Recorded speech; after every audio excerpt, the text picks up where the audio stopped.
Et si on parlait d'égalité professionnelle entre les femmes et les hommes? Tout d'abord, l'égalité professionnelle ne concerne pas uniquement le salaire. Elle s'appuie notamment sur 3 piliers. La mixité des métiers, une représentation paritaire à tous les niveaux hiérarchiques et la lutte contre les agissements sexistes. Démarrons avec la mixité des métiers. Pour rappel, un métier considéré comme mixte est composé d'au moins 40% d'hommes ou de femmes. Aujourd'hui, seulement 17% des métiers en France sont mixtes, alors que tous les métiers sont accessibles aux femmes et aux hommes. Et oui, le dernier métier uniquement réservé aux hommes, celui de sous-marinier, a été ouvert aux femmes en 2014. Pour autant, si les conditions vers plus de mixité sont réunies, les métiers demeurent pour le moins genrés. Les stéréotypes de genre y sont vraiment pour quelque chose. Il en est de même quant au niveau de salaire entre les hommes et les femmes.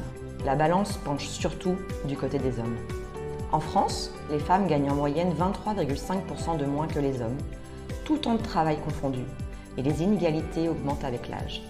Pour les salariés de moins de 25 ans, l'écart est de 4,6% et atteint 27,5% pour les plus de 60 ans. Comment expliquer ces écarts de salaire entre les femmes et les hommes?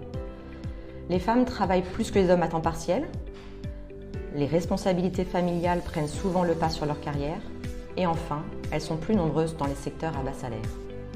Les inégalités ne s'arrêtent pas au niveau du salaire. Les femmes sont d'ailleurs plus exposées au sexisme en entreprise.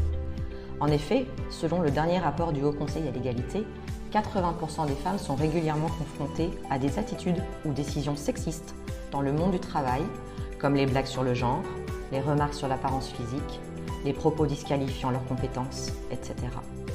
Les stéréotypes de genre concernent aussi les hommes qui, eux, subissent plutôt des remarques sur l'équilibre des temps de vie, le temps partiel ou le congé paternité. Vous l'avez compris, le sexisme perdure et s'aggrave dans ses manifestations les plus violentes. En France, une femme sur 3 a déjà subi du harcèlement sexuel dans le cadre professionnel. Ces chiffres sont alarmants, mais il est encore temps d'agir. En diversifiant les parcours d'orientation pour les filles et les garçons, en disant stop au sexisme et au harcèlement nocif à la mixité des métiers, en valorisant et promouvant la qualité de vie au travail et en accompagnant la parentalité dans le cadre professionnel.